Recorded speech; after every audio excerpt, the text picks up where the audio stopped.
Shalom saudara-saudara yang menjadi bagian dari tubuh Kristus di atas muka bumi ini. Kiranya Allah senantiasa memakai kita untuk melakukan hal-hal yang akan memuliakan namanya yang kudus. Saudaraku, mari kita berdoa untuk mempersiapkan hati kita sebelum mendengarkan renungan firman Tuhan. Tuhan Allah kami, Allah yang selalu menyertai dan menolong kami, terima kasih buat pagi hari yang baru ini.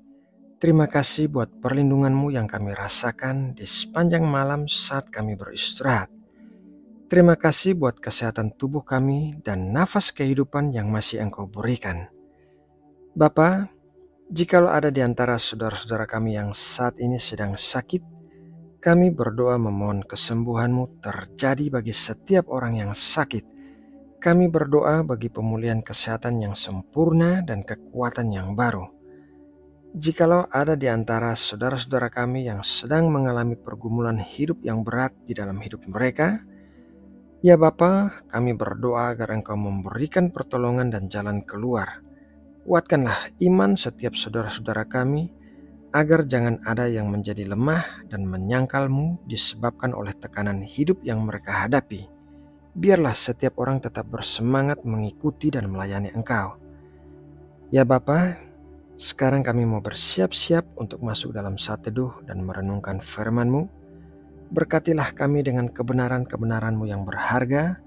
Biarlah kami menemukan damai sejahtera dan sukacita kami di dalam setiap benih firman-Mu yang kami terima. Berkatilah kami dengan hati yang dipenuhi hikmat dan pengertian saat kami mendengarkan firman-Mu disampaikan. Terima kasih ya Bapa buat segala kasih dan kebaikan-Mu yang melimpah bagi kami. Dalam nama Tuhan Yesus Kristus, kami berdoa dan mengucap syukur. Amin. Saudara yang terkasih di dalam Kristus, setiap orang ingin menjalani kehidupan yang memiliki makna saat berada di bumi ini. Tidak ada orang yang ingin menyia-nyiakan hidupnya. Rasul Paulus menulis dalam Filipi 1 ayat 21-22, karena bagiku hidup adalah Kristus dan mati adalah keuntungan. Tetapi jika aku harus hidup di dunia ini, itu berarti bagiku bekerja memberi buah. Jadi mana yang harus kupilih, aku tidak tahu. Dalam ayat Alkitab tersebut, Rasul Paulus mengatakan bahwa hidup kita di dunia ini artinya adalah bekerja memberi buah. Dan bekerja di sini tentu saja berbicara tentang bekerja bagi kerajaan Allah dalam hal-hal yang bersifat rohani, karena hanya buah-buah yang bersifat rohanilah yang akan diperhitungkan dalam kekekalan.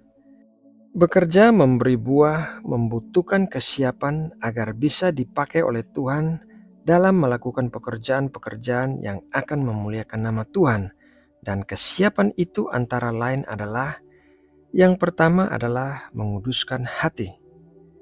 2 Timotius 2 ayat 21, jika seorang menyucikan dirinya dari hal-hal yang jahat, ia akan menjadi perabot rumah untuk maksud yang mulia.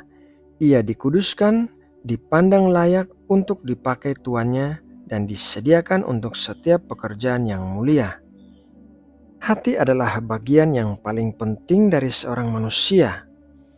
Tuhan Yesus mengatakan bahwa bukan yang masuk ke dalam mulut yang akan menajiskan seseorang, tetapi apa yang keluar dari mulut, karena apa yang keluar dari mulut berasal dari dalam hati. Akibat kejatuhan manusia ke dalam dosa, hati manusia dipenuhi dengan hal-hal yang jahat, sehingga timbullah perbuatan-perbuatan jahat. Jikalau kita ingin dipakai oleh Tuhan untuk melakukan pekerjaan-pekerjaan yang mulia bagi Tuhan, maka kita harus menguduskan hati kita dari hal-hal yang jahat. Maksudnya adalah, setiap kali kita menyadari hal-hal yang jahat di dalam hati kita, maka kita harus membawanya ke hadapan Tuhan, mengakuinya dan bertobat daripadanya. Kita tidak boleh menunda-nunda pertobatan kita dari hal-hal yang jahat, karena penundaan itu akan menghambat rencana Tuhan untuk memakai kita bagi pekerjaannya. Yang kedua adalah menguduskan tubuh. Yosua 3 ayat 5, berkatalah Yosua kepada bangsa itu, "Kuduskanlah dirimu, sebab besok Tuhan akan melakukan perbuatan yang ajaib di antara kamu."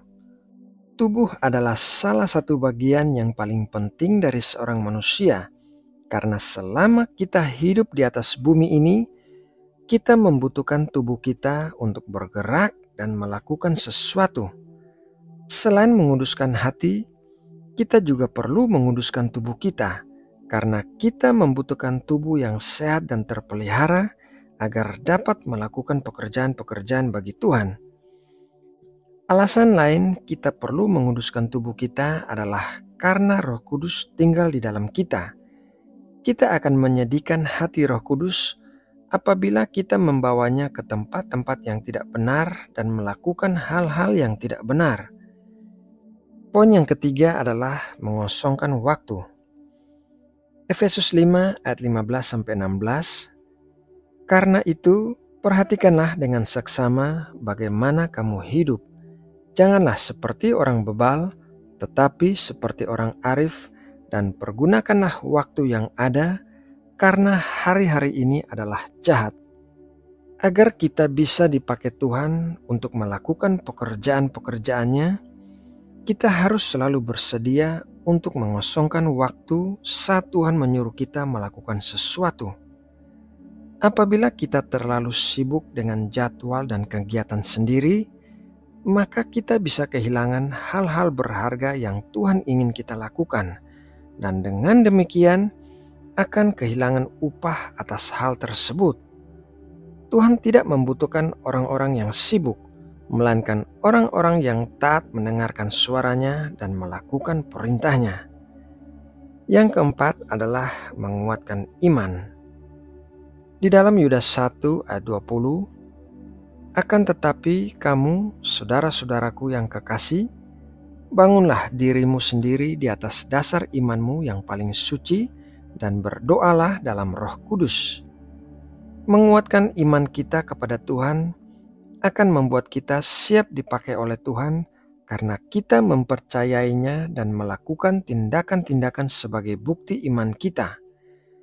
Apabila kita tidak memiliki iman kepada Tuhan, maka kita akan meragukan suara Tuhan dan perintah-perintahnya bagi kita. Dan dengan demikian, kita akan melewatkan saat-saat di mana Tuhan ingin memakai kita untuk memuliakannya. Nah, saudaraku yang terkasih di dalam Kristus, melalui renungan firman Tuhan pagi ini, kiranya kita semua belajar untuk mempersiapkan diri kita sedemikian rupa agar kita dapat dipakai Tuhan untuk melakukan pekerjaan-pekerjaan yang mulia bagi kerajaan-Nya. Mari kita berdoa untuk menutup renungan ini. Bapa Surgawi, terima kasih untuk renungan firman Tuhan pagi ini yang memberkati dan menguatkan kami untuk menjalani sepanjang hari ini bersama-Mu. Tuntunlah dalam hal-hal yang perlu kami lakukan hari ini, dan berkatilah kami dengan perlindungan-Mu yang sempurna. Jauhkanlah kami dari hal-hal yang jahat dan pencobaan-pencobaan. Cukupkanlah kebutuhan kami hari ini. Terima kasih ya Bapa. Saat ini kami juga mau berdoa bagi bangsa dan negeri yang kami kasihi. Kami berdoa bagi kesejahteraan dan keselamatan rakyat Indonesia. Kami memohon Engkau menyertai dan menopang negeri kami. Berkatilah para pemimpin Indonesia dengan kasih dan kepedulian kepada seluruh rakyat Indonesia, dan berikanlah persatuan dan kesatuan yang kokoh bagi bangsa kami. Terima kasih Bapa. Dalam nama Tuhan Yesus Kristus, kami berdoa dan mengucap syukur. Amin.